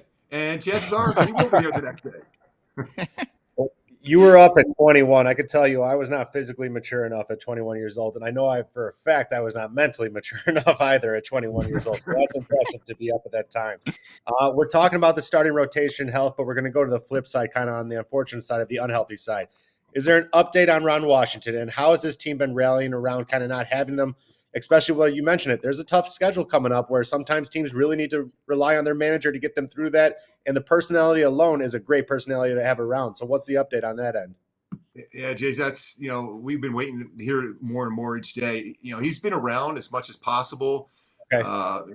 We saw him in New York when we're going home. He didn't look real healthy, wasn't feeling real good, but he was at the ballpark. We're like, Wash, you're still, he goes, I got a job to do. That's the thing he instills on his players. And he doesn't allow young or veteran players to come in and go, hey, I'm not doing really. Right away, he's jumping right down in their grill saying, we need you to be able to go out there and perform every single day you put on that uniform. So it is difficult not having him on the bench. His presence has been around. We don't really know. I think we're going to know something by today or tomorrow, how long he may be out. Hopefully it won't be long because, I love my conversations with him every day. If you ask him one question, you got about an hour talk about anything to do with baseball, from the modern player to the player he played against, the guys played before him. He's a wealth of baseball information, and his fight is what everyone loves about him. That's why we're all praying for him and pulling for him during this fight he's in right now, that we know that he's going to be able to fight through this and be part of this. And hopefully something magical happens towards the end of the year. If they can get through this month of July coming up, then maybe this team has something special going on because of Wash. Yeah, we're obviously thinking about Wash. He's been on the show. We all know him, covered him for a long time. Gooby, last one for you. So the Angels just swept the Red Sox. I watched a decent amount of that series. What did you see on the other side there with Boston, and how they've, I now think, lost 5 in a row? You've got like Roman Anthony, who is supposed to be amazing, but getting everything on his shoulders to hit third. Devers is gone. So, how do you sum up the way you looked at that team over the last few days? And of course, we can get your take on the Devers trade. For me, I'm curious more on, it's, forget just the drama. They're supposed to be competing this year. They traded away a top 10 bat in the sport, and you've probably met Devers. He's like quiet. He's not Manny Ramirez showing up late, pain in the butt. Yeah, the thing is with Devers, I know, just talking with the pitchers, I know whenever we went through a team when we're facing them, who do you avoid in those big moments? And Devers every time. When you don't see his presence in a lineup, it doesn't matter who else is in there. You feel like as a pitcher, you're confident that you can navigate your way. Duran's a really good player. I love the way he plays the game. He's got a lot of speed. He plays good defense in the outfield. He's got some pretty good power. He's a triples machine. And they have some young players. They're very similar when you think about some of their young players that are supposed to be able to carry a team like the Angels are right now. But the Angels now, with Trout back in there, they have Mike Trout and they have a Taylor Ward. So you have a veteran around. It's tough for these young guys to look at someone to allow them to relax at the plate. They're trying to do too much. You can see in their swings they're trying to do too much. And I think that's what's hurting their offense. I know they had to make a decision with Devers. I know things were going awry there as far as how things were working out with the team. But when you have a guy like Crochet, I watched him pitch the other day. Against the Angels, I'm like, wow, this guy's unreal. So you have a potential of wasting an arm like that. Their bullpen's been used a lot, and they got some good arms down there. But when you don't have your anchor of your offense and Devers in there, they're a completely different team. Even when we saw them up at Fenway Park a few weeks ago in Boston, he was there. And that's the first thing. You could see a pitcher's reaction. Believe me, when I was facing guys, and all of a sudden you go, uh-oh, there's Albert Bell waiting on deck. I'm like, oh, man. can Albert Bell just move on and go somewhere else? Because that's the one guy. And then you forget about the other hitters in the lineup. Then you start making mistakes. So Devers not being there is a huge hole for the Red Sox that, be honest with you, I don't know if we're able to overcome that right now, because that's the one bat you need if you're a Red Sox fan. Exactly. No way they're replacing that mid-season. And if they were trying to compete, I'm like, do this in the offseason. You can actually sign a different player with that money. So I'm with you. I'm watching them the last few nights, and I'm just like, oh, this team they've lost their impact bat, and it affects the rest of the lineup. Gooby, this was awesome, man. Really appreciate it. Great to see you here. Thanks for joining us. And, we're on for the Angels TV crowd out there every day too. So I know they appreciate it as well. Good to see you. You guys are awesome, man. It was awesome being on there with you guys. You guys rock. Thanks you. Goobs. Keep dressing well, Todd. Keep dressing well. Nailed it. As his Godfather. Low.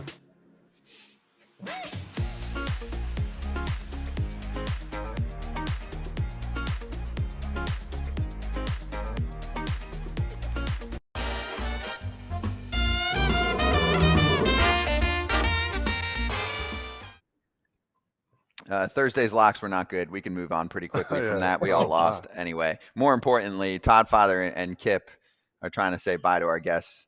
What, at the same time? Yeah, I thought once he ended, he would have stepped up, but it doesn't matter. He's kicking butt in the gambling set.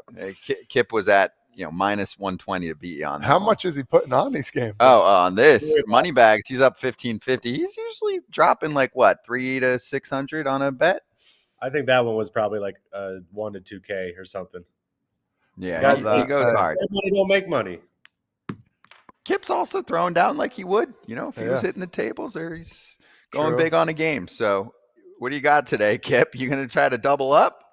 No, now that we're ahead, we're just gonna pull back just a little, but we're still gonna stay aggressive. I think I got, let's see, I sent it to Claudia. I'm gonna do a little parlay of just the over of 2 games. I like these offenses where they've been going lately.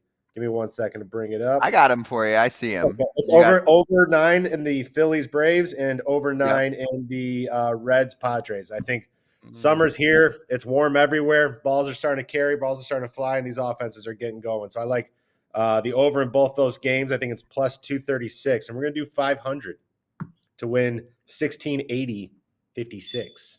Woo! Oh, those 56 pennies right there. You get them while they're hot.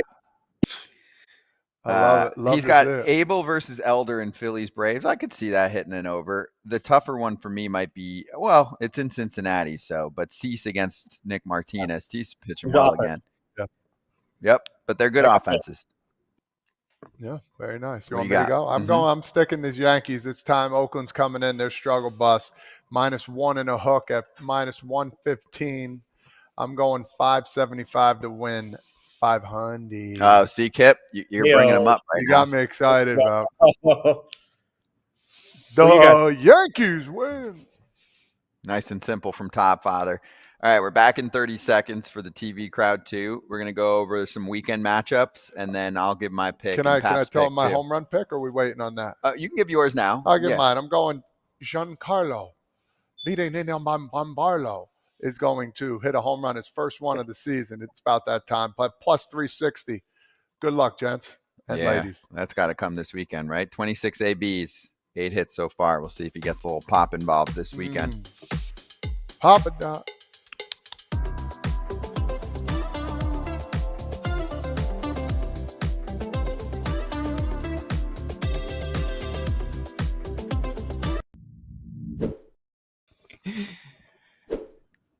Hey, let's look ahead. Let's check out some weekend matchups here. So pick out something special.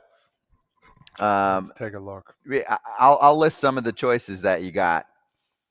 So the Giants take on the White Sox, which is not a sexy series, but they just got swept by the Marlins. Not good. Not good if they're trying to keep up for a wild card spot in the NL West. Oh, I got mine.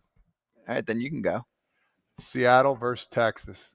You Logan Gilbert versus Nathan. Oh no, you can run with it with me because we're on the same page this whole day. I feel like Logan Gilbert versus Nathan Eovaldi. Texas is a half game out of the wild card. Seattle has the last spot. Hey, and Texas offense has been struggle buses home, as we talked about. Ken, will they step up? These are two tall pitchers going at it. I can't wait to see it. Yeah, and for Seattle, what do you got? I was going to say, I'll pick another, though. I will go with the 2 division leaders. I'm going to go with the Cubs versus the Astros. I think that's going to be a good one. And Tucker and Presley returned to Houston, so I think that'll be a fun one to watch. So Kip, you've got some Cubs work coming up, right? I'm going to be pre and post for the Cubs for the next week. It's going to be fun. That's okay, awesome. so give me your take right now, and you've been doing some homework on the Cubs. What do you got for us? No, I haven't. I haven't been doing any homework. No homework on the Cubs. Do you like them? I love that. How much do you like the Cubs? What's not to like? Their offense. I think they just got to get. They kind of got to get that bullpen. If the pitching, once that starts to even kind of get on the same par as that lineup, because that lineup is fun to watch, top to bottom. They create runs in tons of different ways, and they put a lot of pressure on defenses. So I'm a big fan of the Cubs lineup this year, as I'm sure any Cubs fan is, or anybody. Yeah, they split the series with the Cardinals just now, and the big headliner actually was yesterday. Imanaga's back. Yeah. 5 shutout innings, a hit, a walk, 3 strikeouts. Same mannerism, super fun to watch. Huge addition. I mean, he's a 1. They got their 1 back. Wait till he goes a little further in the game. What do you have? 67 pitches? 77. 77. Yeah. That's not bad at all in the 5th. No. Get him to the 7th there with that. No, not bad at all. Couple others here. And by the way, Northside Territory, make sure you check out the show on the Cubs with Sahadev Sharma and Patrick Mooney, and now merch available for you Cubs fans out there. NorthsideTerritoryShop.com. Go Cubs, go. Exactly. Go Cubs, go. You heard that. Hey, Chicago. I heard it too many times. A decent amount in life. Hey, here's another one. Toronto's matching up against Boston. It's Barrios against Bayo in game 1 of that series. I mentioned how the Red Sox came crashing down. They've lost 5 in a row. But forget them. What about Toronto? Where are we at on Toronto? They're 43-37. I did a half hour this morning on their sports network, TSN. Yep. And I was like, I would push chips in. Yeah. I mean, Springer's having a big bounce back year. Oof. Bo's back on track. I was in Cleveland and Toronto was in town. They looked good. Gossman just threw a gem. He absolutely shoved. But yeah, no, their offense is starting to go. They've got a lot of good little key pieces around their big bats. So I think you said Springer and Vladdy have been turning up. Bichette's having a little bit of a bounce back year, but then it's their other guys. Their bottom of the order has been. It seems like every game there's one guy who's been stepping up and having big games in addition to the middle of the order. So it's been fun to watch. Yeah, Dalton Varsho should be back. I mean, he didn't give us an exact timetable when he was on the show yesterday, but I would say within the next couple weeks would be my guess.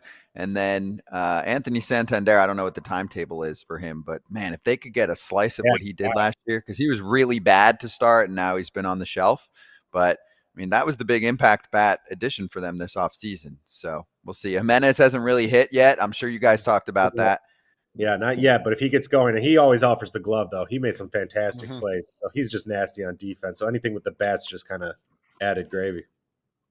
Where are we at with Cleveland this weekend? Oh, they're taking on the Cardinals. That's a good series. Sure, Sonny Gray. Yeah, both teams kind of looking to get in the win column right now. They're looking to bounce back. Uh-oh. Did I lose you guys for a sec? I mean, if this is the Jason Kipnis show right now, we're about to start taking off.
Oh wow, we look terrible. Oh, yeah. All right, so let's slap and Kip, you're definitely going to take center stage here for us, but just letting everyone know, My time. coming up next week. Yes, coming up next week, we'll be in place that Kip knows well. He won't be there, unfortunately, but usually he is. We've got our BetMGM poker tournament. We're excited about that, so we'll be in Vegas. Very pumped for it. But Kratz will be back next week. Pierzynski, we're going to have Dexter Fowler on the show. We're going to have Gary Sheffield on the show. We're going to have, I'm forgetting some of the names, Kevin Pillar, Colton Wong. So we're pretty excited about it. Obviously, make sure we'll have the same show running. They will not lose power, knock on wood, like we just did. All right, now we're looking a little clear here. There you go. Nice. There we go. We're good. But anyway, Todd Father, we probably don't sound amazing, but tell everyone what you're training for right now.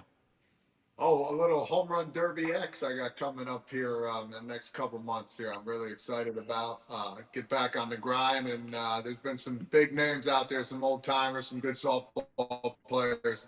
Pretty cool thing we got going on here, so I'm excited about that. Yeah, well, and you train right behind. Train right behind. Hopefully, there's power, so People we're good. see because now's the time. Oh, see, this is where Todd Father trains, right here.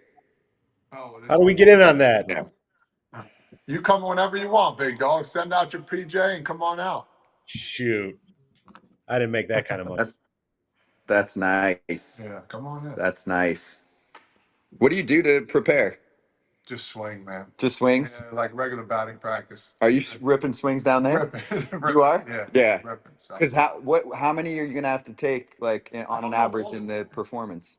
It's 30 minutes though. You play against another team of 3. It's 30 minutes long. So whatever it is, it's probably not that many, but you got to get a lot in. So, and you can catch the ball. If you catch it on defense, your team gets a point. So, yeah. So you got to be careful on flyouts. Yeah, fly. And you don't. I don't think you hit directly from home plate either. It's up a little bit. Okay. So yeah, all good, man. So, the heat wave is getting everybody in my house. Who are your teammates? I'm not sure yet if you want the truth, but okay. I'll find out sooner or later. Very cool. All right, man. Appreciate it, fellas. Thanks for hanging in. Yeah, baby. Yeah. I have no idea. What time are we at? We're at 2:54. 2:54, baby. We got time. One or two more questions on the way out here. Here, I got one for you, Kip. We got one of the big topics this week. Cal Raleigh or Aaron Judge for MVP of the first half of the season in the American League? Oof. I still got to go. The way Judge got off for the first 2 months was just incredible. But the big dumper is just cruising along. I'll give it to Judge by the slightest of edge. Oh, maybe. I don't know. I'm assuming you're going Judge. Yeah. You're what? I think I'm going Judge too, but this second half is going to be huge for both of them. But just by how Judge is, he's always going to have. He's having great years all the time. So we just haven't seen it enough from Raleigh, and that's why the slight edge. I think I would agree with. Both teams are really going to need them to kind of keep that going throughout the second half. They're going to rely heavy on those big boys. Yes. And you know what's going to happen now, because the news today in the middle of the show is how Cal Raleigh's in the home run derby. He's only going to hit like 20 homers in the second half of the season and finish with like 56 or something. And they're going to be like, the home run derby screwed up the home run chase. Might not even get to 50. I'm staring at this cages and stuff behind you. That's an awesome setup. Did you? Okay, so you did banana ball. You did banana ball too, right? Oh yeah. It was unbelievable. In Cincinnati. In the Natty. Yeah, and he kept himself intact because Sean Casey didn't. I was gonna say, two things. Did Casey actually blow out his hammy? Yeah, he's got to get surgery. That's how bad it is. Oh my God! It was not an act. And did you swing? Did you kind of hit in the cage a little bit for a week or two before you knew Savannahs were coming? I did. I swung a lot, and I swung at a freaking bad pitch too, man. It was terrible. But what are you gonna do? What kind of pitcher did you face? He wasn't throwing hard at all. Probably low 80s, but first pitch ball, second pitch ball. But I was anxious. I'm like, You put Casey all the actually walked. You're like 2-0. You're like, I'm putting all my eggs into this basket right now. Oh man, I did, and I blew it. But the standing ovation was great. 40,000 people. And my three kids got to really watch me play a real game, and that's what I'm taking away from that. So, All right, I can't see the count. That's it. have a good one. Good weekend, everybody. Later, people.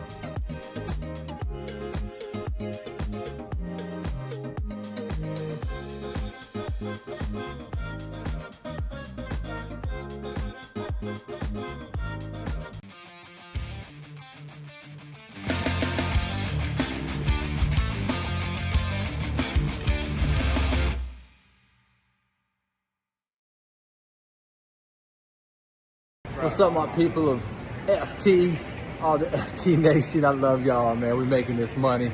I got to get to Boston, so I got to get this pick in today. So here we go. I'm going Merrill Kelly and the Diamondbacks, and I'm parlaying them with the Brewers because they playing the Rockies, and they just the Rockies we know going to lose. So we know we got one of them legs. So let's go Diamondbacks. Let's get that cheese. Let's put 100 on it. We at plus 135.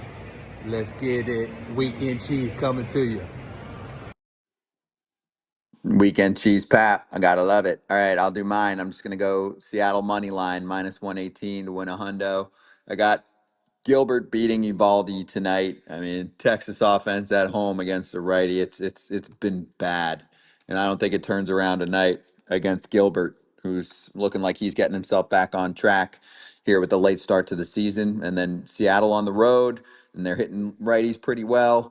Cal just announced his home run derby thing, so they're either gonna have to work around him or deal with him. And I think Seattle gets the edge here tonight in this one. So minus 118. I'll go 118 to win a hundo. And for any of you that are putting down a little home run bet tonight, BetMGM's the spot.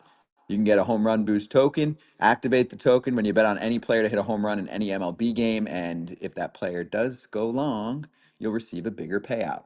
So go for that. Gambling problem or concern, call 1-800-GAMBLER. Monday, Tuesday, Wednesday, shows in Vegas. We will see you there with a star-studded cast. And thanks for hanging with us on the fun tech glitches.